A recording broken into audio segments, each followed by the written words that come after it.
Hi students, ഇന്ന് നമ്മൾ NIOSൻ്റെ 2025 ഉള്ള ക്വസ്റ്റ്യൻ പേപ്പറിൻ്റെ ബാക്കിയാണ് ഇന്ന് നമ്മൾ വർക്കൗട്ട് ചെയ്യാൻ പോകുന്നത്. ഈ വീഡിയോയിലൂടെ വർക്കൗട്ട് ചെയ്യാൻ പോകുന്നത് 20 ക്വസ്റ്റ്യൻസ് ആണ് കഴിഞ്ഞ ദിവസം നമ്മൾ ചെയ്തത്. ഇനി 21ാമത്തെ ചോദ്യം മുതൽ ഇന്ന് ക്ലാസ് എടുക്കാൻ പോവുകയാണ്. എല്ലാവരും നന്നായിട്ട് ശ്രദ്ധിച്ച് കേട്ടിരിക്കുക. Question number 21, true or false എന്ന് പറയാനാണ് ക്വസ്റ്റ്യൻ നമ്പർ 21. ക്വസ്റ്റ്യൻസ് ഇതാണ്: frequency of food for a pregnant woman. ഒരു പ്രഗ്നൻറ്റ് വുമണിൻ്റെ ഫുഡിൻ്റെ ഫ്രീക്വൻസി എങ്ങനെയാണെന്നാണ് ക്വസ്റ്റ്യൻ. ഒരു പ്രഗ്നൻറ്റ് വുമണിൻ്റെ ഫുഡിൻ്റെ ഫ്രീക്വൻസി വുമൺ ബി ഇൻക്രീസ്ഡ്. ശരിയാണ്, ആ സ്റ്റേറ്റ്മെൻറ്റ് ശരിയാണ്. ഫ്രീക്വൻസി എന്ന് പറഞ്ഞാൽ അളവല്ല, എണ്ണം കൂട്ടുക. 4 നേരം 5 നേരം 6 നേരം ഫുഡ് കൊടുക്കുക. 1 cup of poha gives same calorie of chapati. ശരിയാണ്. ഒരു കപ്പ് സോപ്പും അതുപോലെ തന്നെ ചപ്പാത്തിയുടെയും കലോറി ഒന്ന് തന്നെ. ഇനി out of season food is less nutritious. Out of season food അതിന് ന്യൂട്രീഷ്യസ് കുറവാണെന്ന്. അത് തെറ്റാ സ്റ്റേറ്റ്മെൻറ്റ്. ഔട്ട് ഓഫ് സീസൺ ഫുഡാണെങ്കിലും ന്യൂട്രീഷ്യസ് ഉള്ളതുണ്ടല്ലോ. ഇനി food change make a diet planning easy. ശരിയാണ്. ഫുഡ് എക്സ്ചേഞ്ച് ഡയറ്റ് പ്ലാനിങ് എളുപ്പമാക്കും. ശരിയാണ് സ്റ്റേറ്റ്മെൻറ്റ്. ഇനി 22, question number 22 state 4 food items Anita can in her 7 month old. 7 മാസം പ്രായമായ കൊച്ചിന് കൊടുക്കാൻ പറ്റുന്ന 4 ഫുഡ് ഐറ്റംസ് ഏതൊക്കെയാണെന്ന് ചോദ്യം. ഫുഡിൻ്റെ അകത്ത് എല്ലാ തരത്തിലുള്ള ന്യൂട്രീഷൻ അടങ്ങിയ ഫുഡ് നമുക്ക് ഉൾപ്പെടുത്താം. 1 ധാന്യങ്ങൾ, സെറിയൽസ് ഉൾപ്പെടുത്താം. 2 പൾസസ്, പയർവർഗ്ഗങ്ങൾ. ഫുഡ് ഗ്രൂപ്പാണ് ഇതിൻ്റെ അകത്ത് ഉൾപ്പെടുത്തുന്നത്. Milk, meat and fish, then vegetables and fruits can be included in the food item of her 7 month old child. ഇനി അടുത്തത് മാച്ച് ദ ഫോളോവിങ് ആണ്. 4 കാര്യങ്ങൾ പറഞ്ഞിട്ടുണ്ട്. അതിന് മാച്ച് ചെയ്യാൻ എങ്ങനെയാണെന്ന് ചോദ്യം. അപ്പോൾ ബൊറാക്സ് ഏതാണ്? Which stain are removed by. നമുക്ക് സ്റ്റെയിൻ റിമൂവൽ ഏജൻസ് തന്നിട്ടുണ്ട്. അപ്പോൾ ഇതുകൊണ്ട് ഏതൊക്കെ സ്റ്റെയിനാണ് റിമൂവ് ചെയ്യാൻ പറ്റുന്നതെന്നാണ് ഇവിടെ പറയേണ്ടത്. ബൊറാക്സ് കൊണ്ട് ടീ ഓർ കോഫിയാണ്. Then cold salted water blood കറയാണ് മാറ്റാൻ പറ്റുന്നത്. മെഥലേറ്റഡ് സ്പിരിറ്റ് പുല്ലിൻ്റെ കറ.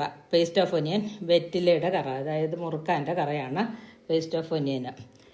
ഇനി അടുത്തത് question number 24, which 4 codes of ethics. ഈ കോഡ്സ് ഓഫ് എത്തിക്സ് എന്തായാലും ഒരു ക്വസ്റ്റ്യൻ ഉണ്ടാകും പരീക്ഷയ്ക്ക്.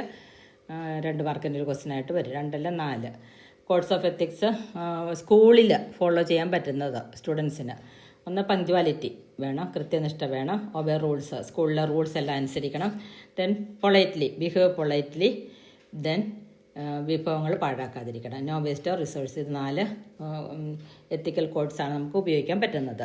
ഇനി ക്വസ്റ്റ്യൻ നമ്പർ 25 1 വേർഡ് കൊടുക്കാനാണ് പറഞ്ഞിരിക്കുന്നത്. A weave in which the surface has diagonal lines. അതായത് കോണോട് കോണ് വരുന്നത് 12 വീവിലാണ്. ടോണോട് കോൺ ലൈൻ വരുന്നത് ഡയഗണൽ ലൈന്.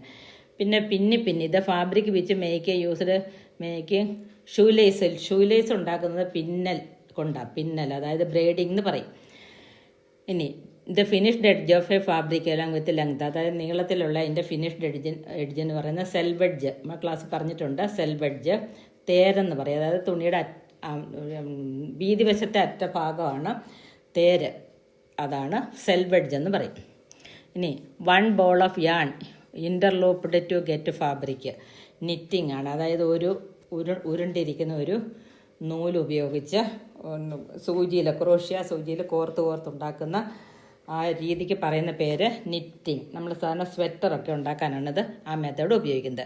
ഇനി question number 26 state the following statements are true or false എന്ന് പറയാനാണ് അടുത്തത്.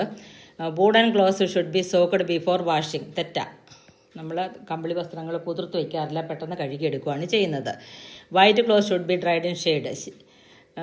വെള്ള വസ്ത്രങ്ങൾ ഷെയ്ഡിൽ ഉണക്കണമെന്ന്. തെറ്റാ സ്റ്റേറ്റ്മെൻറ്റ്. കാരണം വെള്ള വസ്ത്രങ്ങൾ വെയിലത്ത് ഉണക്കിയാലും കുഴപ്പമില്ല.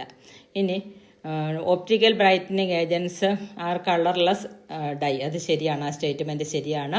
Then silks should be washed by kneading and squeezing. സിൽക്കൊക്കെ കുത്തിപ്പിഴിയേ പാടുള്ളൂ, അതും ശരിയാണ്. ഇനി ഗീവ് വൺ വേർഡ് കൊടുക്കാനാണ് പറഞ്ഞിരിക്കുന്നത്. Collective word for white petrol methylated spirit, ഇതിനൊക്കെ പറയുന്ന പേര് സ്റ്റെയിൻ റിമൂവർ എന്ന് പറയാം, കറ മാറ്റാനുള്ള ഏജൻസ്. ഇനി chemical used to fabric whitener, തുണി വെളുപ്പിക്കാൻ വേണ്ടി ഉപയോഗിക്കുന്നത് നീലമാണ്, നീലം, ബ്ലൂ എന്ന് പറയും ഇംഗ്ലീഷിൽ.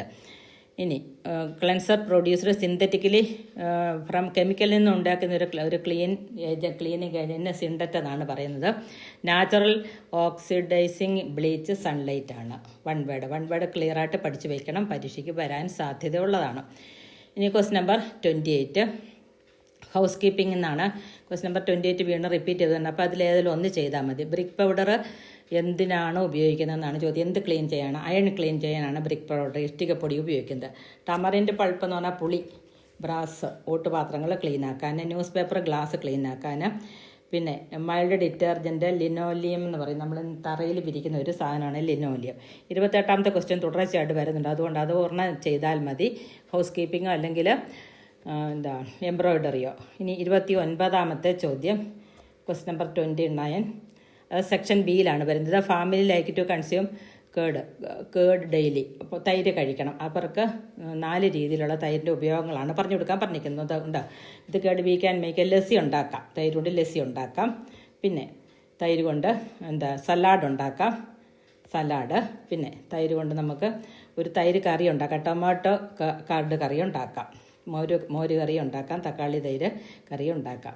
അപ്പോൾ ഇത്രയാണ് കേട് കൊണ്ടുള്ള പ്രയോജനങ്ങൾ. ഇനി അടുത്ത ഫോർ സേഫ്റ്റി ടിപ്സ്.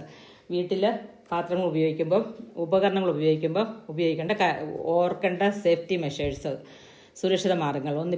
വീട്ടുപകരണങ്ങളുടെ സുരക്ഷാ മുൻകരുതലുകൾ എടുത്തിരിക്കണം. സുരക്ഷാ മുൻകരുതലുകൾ അന്ന് ശ്രദ്ധയോടെ വേണം, മൂർച്ചയുള്ള വസ്തുക്കൾ ശ്രദ്ധയോടെ കൈകാര്യം ചെയ്യണം. പിന്നെ വൈദ്യുതോപകരണങ്ങൾ നനഞ്ഞ കൈകൊണ്ട് തൊടാനായിട്ട് പാടില്ല. മറ്റൊന്ന്, പിന്നെ ചൂടുള്ള പാത്രങ്ങൾ ഹാൻഡിലോ അതിന് ഉപയോഗിച്ചുള്ള ക്ലോത്തൊക്കെ ഉപയോഗിച്ച് വേണം സ്റ്റവിൽ നിന്ന് വാങ്ങി വയ്ക്കാൻ, അത് സൂക്ഷിക്കണം. ഉപയോഗം കഴിഞ്ഞ എല്ലാ പാത്രങ്ങളും കഴുകി വൃത്തിയാക്കുകയും ചെയ്യണം. അപ്പോൾ ഇന്നിപ്പോൾ ഇത്രയും ക്വസ്റ്റ്യൻസ് മതി. ബാക്കി ചോദ്യങ്ങൾ അടുത്ത വീഡിയോയിൽ ഇടുന്നതായിരിക്കും. നന്നായിട്ട് കേട്ട് പഠിക്കുക. എന്തെങ്കിലും കുറവുകളുണ്ടെങ്കിൽ കമൻറ്റ് ചെയ്യുക. Thank you.